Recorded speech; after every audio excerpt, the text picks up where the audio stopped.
Dennis, the Climate Leadership and Community Protection Act created a Climate Action Council, which you were appointed to. Very important position and tasked with coming up with a scoping document, which is really an implementation map, road plan for how that very aggressive Climate Leadership Act would be implemented. From your perspective, being a member on the Climate Action Council, what are some of the key takeaways from the recently approved scoping document? The scoping document and the discussions that were held by the Climate Action Council members were very progressive, and they needed to be. They needed to be as progressive and as forceful as the commitment that our governor and our state is making in order to achieve climate-related goals. The key takeaways are we needed that level of subject matter expertise. We needed different opinions to look at the implementation of the Climate Act from every facet that we possibly can. Not all of those discussions came up with the conclusion that we could agree on. Some of those came up with the solutions that we needed to further explore. Maybe after we all voted on the scoping document, these are the type of items that are the priorities that need further investigation, further discussion, the engagement of the market. But these are the type of end states that create the start. Scoping documents are not ends, they're beginnings. And that's what I got out of the process, and that's my key takeaway. I know one of the critical components of the Climate Leadership Act was ensuring that a significant benefit or the benefits from the Climate Leadership Act were received and went into disadvantaged communities. How did that work out in your view from the scoping document process? You know, as an individual that's pretty active in economic development initiatives, nonprofit organizations here in Western New York, the focus on disadvantaged communities, which is one of the definitions that the Climate Action Council through the Climate Justice Working Group had to work through, is defining what that means. In upstate New York, we may define it as a Rust Belt neighborhood. So if we're thinking about 40% of the total spend of a major state initiative, we need to really assess what are the metrics. So what are the results? What are we trying to say is our success if I spend 40%? And I think these are the type of next steps that are going to be required. Each community is different. Each community looks at themselves differently. You know, in a Rust Belt neighborhood, yes, we all want clean air. Yes, we all want clean water, but isn't this a great opportunity to create new jobs, to almost like think about our Rust Belt neighborhoods as industrial revolutionists, but now in the green economy? And did we explore that enough? And are we prepared to deeply explore that so that we look at our communities and our communities have a say? They take ownership. They define what benefit is when we spend up to 40%. Dennis, you've pointed out that really the scoping document is a start, it's not an end. In your position on the council, what's your understanding of next steps in terms of implementation? No, I think that that's the vital question. And so the document now goes to the governor's office for her review. She will review it and then look at it from the framework of, are my state agencies galvanized to the manner that she would like to see it? Then each of the state agencies will look at that document and start to see themselves in it, and to determine what types of programs and incentives are going to be required from their point of view that when integrated from agency to agency leads to successful outcomes that are cost effective to our taxpayers and our ratepayers. So they'll look at it from the point of view of, how do I fit? What is it that I can do in order to accomplish the goals of the Climate Act? And then how do the state agencies work together? Part of which involves how do they engage the market? How do they engage it from an economic opportunity point of view? How do they engage it from existing companies that are in the green energy space, our renewable energy suppliers, solar, wind, our energy services companies that are out there. Any company that develops a product and service, they need to look at it and say, hey, I'm Empire State Development, you want to play in New York? I'd like you to innovate in New York, I'd like you to build in New York, and I'd like to have us buy in New York. And if they can look at it that way, it'll create a lot of momentum to really and truly position New York as the leader that we want to be. So it sounds like a lot of moving parts, right? You've got all these independent agencies doing different things.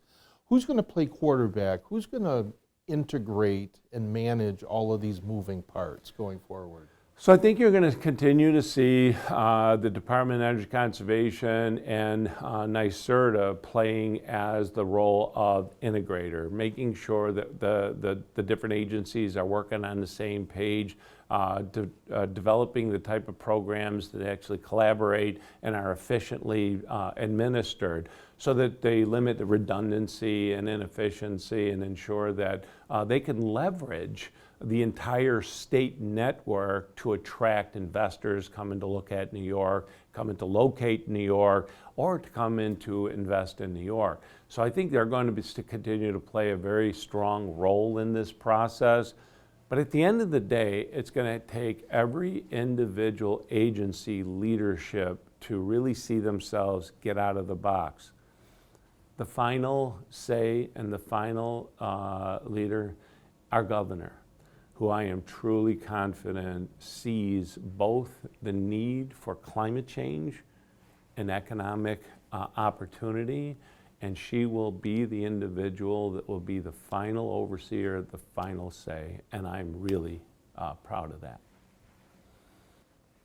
Makes a lot of sense. So reflecting back, I know the council process was, I think, about 3 years in duration. Multiple meetings, just a very involved process. What's your assessment about the process and how it went? Was it a positive process? Is it something that, as you look forward, we can build upon? What's your view? So the process is a commitment. As you say, David, almost 3 years, the Climate Action Council, numerous meetings. We also met in subgroups, gas transition subgroups, economy-wise subgroups. So it was a real commitment. It needed to be. It is not something that you could almost like superficially review. You had to have debate. You had to have conflict. You had to have opposing views, just like you need views that you're aligned with, because we really needed to challenge one another. So in that, I loved the process. You had to be deep into it. This is not something that I did casually when I had a few moments in the evening. The document, the actual scoping document, is well over 400 pages, then maybe an additional 300 pages of appendices. You can't look at the document and say that I'll read this and then I'll assume that I understand that from an integrated throughout chapter to chapter. No, you've got to read it, you got to read chapter to chapter and then think about it. Does it make sense? Does it come together? Because every meeting that Climate Action Council had, we wanted to talk about how it all comes together and what are we all missing. But the reality is we need to find ways in order to think about what's the true opportunity. Climate goals are exciting, especially when our governor steps up and says, we will lead the nation. But that means we ought to think about a little bit more, what does that mean to our local economy? Can we actually be a leader also in the development of green energy supply chain development?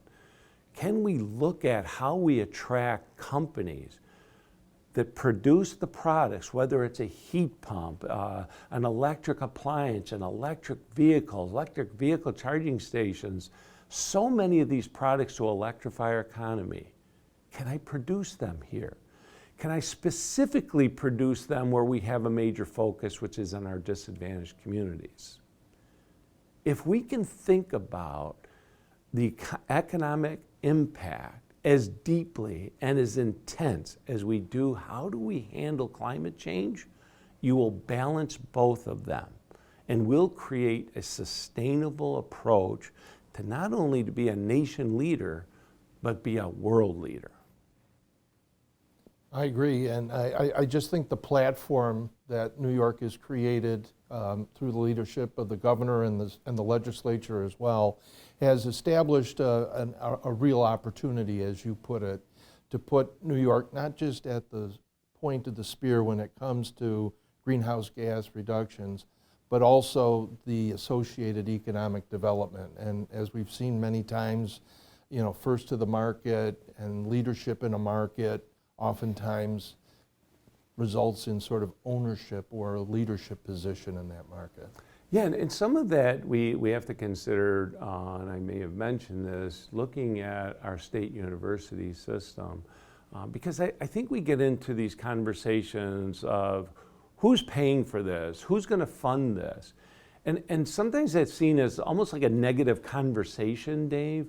But there's real opportunity. If I have a university system, and you take the University of Buffalo, which is a state flagship university, they attract or have the potential of attracting major federal dollars, national lab interest, so that we don't really think about who pays and who funds, but how do we direct it for maximum return for the state of New York. We need everyone involved in this. If we're going to effectively achieve the goals that we've set in front of ourselves, we got to do it by including our research institutions, our manufacturers, our business owners, and every individual that's out there. Want to focus on revitalizing our communities? Let's ask them. They have a say, they know what they want, they know what they need, and they can engage in this process. This is a start, Dave, and that's when it becomes more exciting.